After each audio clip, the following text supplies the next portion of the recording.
Welcome to the Kate Molland channel. My podcast is now in progress. Let's tune in.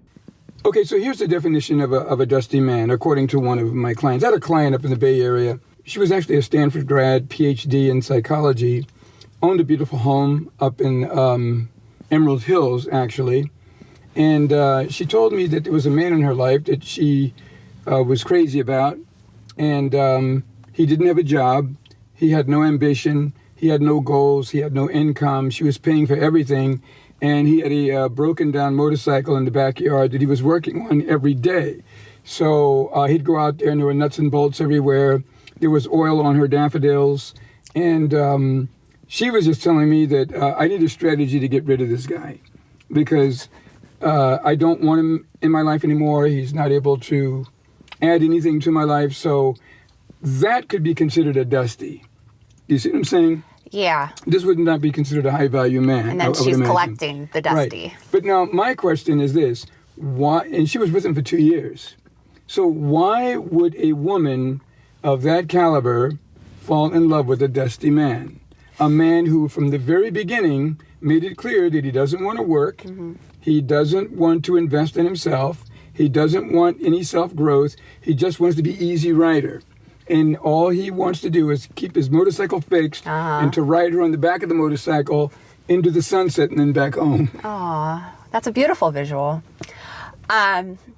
Why did she allow this relationship to happen? Why do a lot of women, I know a lot of women that have these types of men, yeah. where they're willing to carry them. Yeah. They're willing to pay the bills. They're willing to help them. They're willing to just be with them. Nurture. What do you think is the issue there? When there's so much in social media today where women are talking about leave these types of men alone, they're not going to leave those types of men alone. Or there's men that are saying that you should never be with a woman who wants you to pay for everything. Well, these women that they're doing more than half. The guy to pay for anything, but then they get tired of them. Yeah, they do. So what seems to be the hook? And do you have any thoughts on that? I do. I mean, my observation, and I've seen women do this as well. You meet a guy and you have a chemistry for him, you get feelings for him, and then you learn about his situation, or you learn that he doesn't have a job and has no desire to work, or maybe you... Shouldn't there be a reason for her to call it off? But a lot of women think they can fix things. They think they can fix a man. They think that, oh, well, if I love him the right way and maybe I can nudge him, or maybe he'll change for me. But they'll give so many allowances, and then the incentive for a man to change is gone. The incentive for the man himself to change? To better himself, to decide to be a protector and provider. Or maybe he doesn't want to protect and provide for her. And that's something that I don't think a lot of women talk about is, you know, a man like you is willing to protect and provide for some women and possibly not others.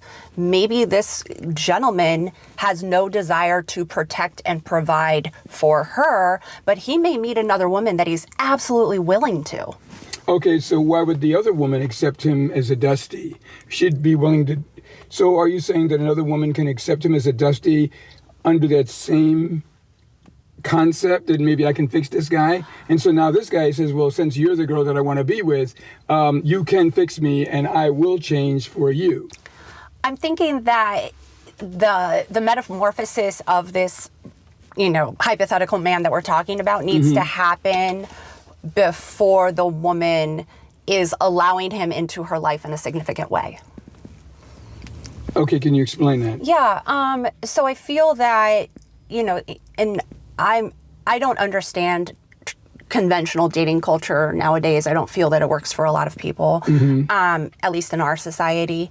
But when you meet somebody and you begin to know them, I like to believe that if a man thinks, hey, this woman's a catch, I want to reel her in, what do I need to do to impress her?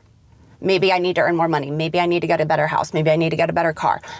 If he wants that woman. Now, some men are not motivated by that. But then again, there are some men, like I know this one guy, he said that to get my girl to love me more, I have to get better on the drums. He's a musician.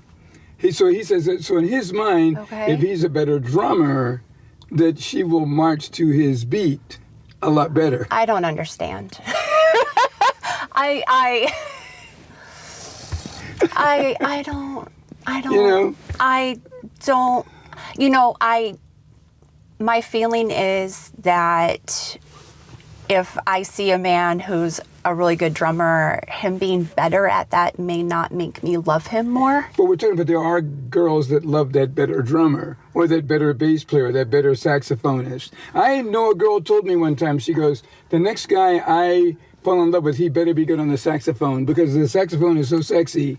I mean, And I've heard some songs that have some really good horns in them, and I'm like, oh, those horns are sexy, but I'm not thinking I want to be with the guy that makes that music. Okay, again, I'm weird. I don't know. Okay, so high value again may be subject to interpretation, because maybe there are some girls that say, "I want a guy with money, I want a house."